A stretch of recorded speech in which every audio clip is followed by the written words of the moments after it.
So after we made the Beatles quilt together, we decided we really liked making collaborative quilts, and we were trying to think of something else that, we cared about in our childhood and like the Beatles music.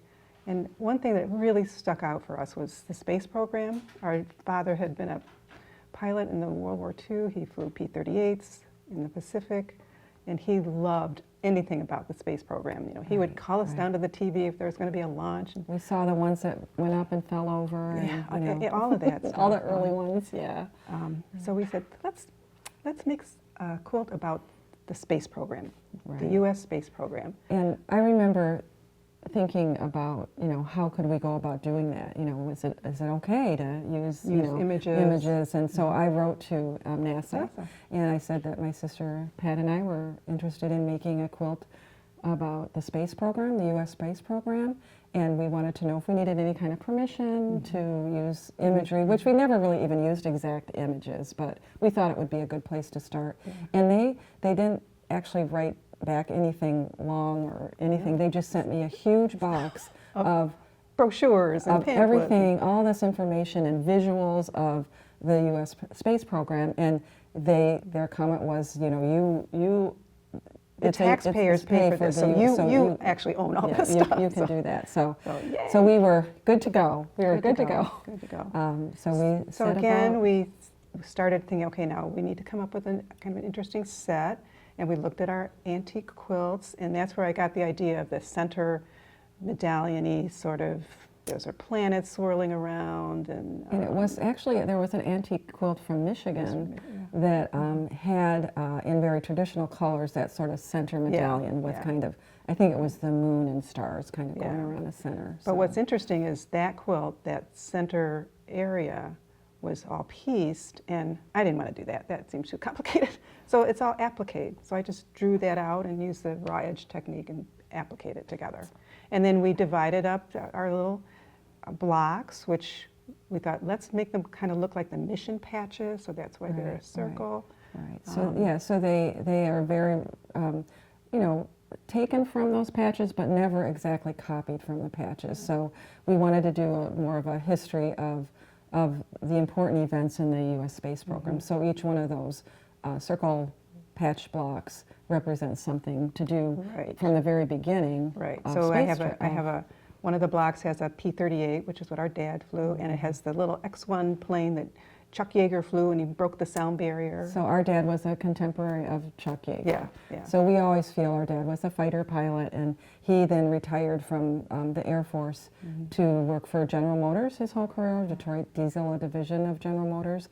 And we always felt that he thinks if he had stayed in just a little bit longer. Well, and he was a test pilot for a while after the war, and then he started having a family. And my mom remembers being at the Air Force Base in Phoenix or in Arizona, and they'd hear a crash, and you'd wait and see if the car came to your house to let you know. So he just didn't want to put his family through that, I think. But in his heart, he would love to have kept going. And he could have been an astronaut, I'm sure. So anyway, so really the quilt is in tribute to his instilling in us a love of the space program. So okay, so then we did borders, and you did some cute things with the. So the two side borders, I was thinking of kind of the folky borders that we do in our quilts, and I was trying to think of what would flowers look like in space.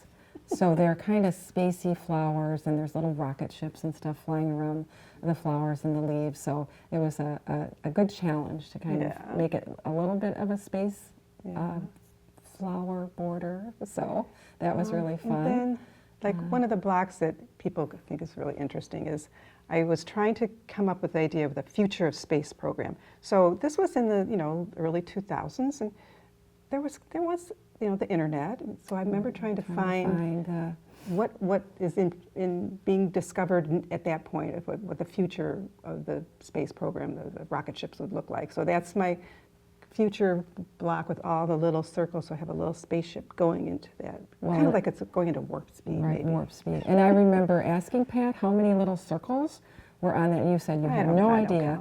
So I decided I needed to, because that would get asked a lot when people are looking at the quilt or talking about the quilt. So I decided I needed to count the circles, And I couldn't do it by myself because I kept losing track. So my daughter Jessie, we would put a finger on the first row when I'd count, and we'd go to the second row, and over 360 little circles.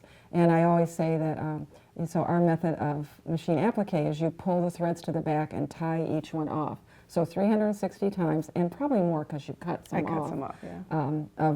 Of stitching a little circle, pulling the threads back, tying them off, and then going on to the next little circle. Because if you don't do that, they get all tangled up. That's right.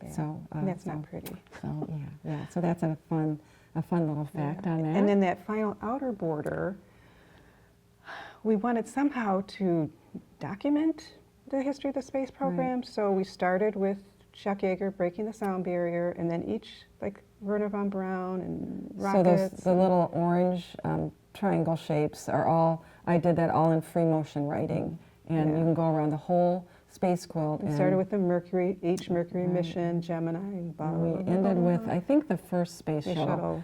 And maybe the space shuttle that had I think with Sally Ride on it to represent the first woman in space. So like if you look at each specific one, like James Lovell is on there, the first, I can't remember the date of it right now, but the first rendezvous in space. So it's those kind of facts that go all the way around. The joy of getting a helping hand.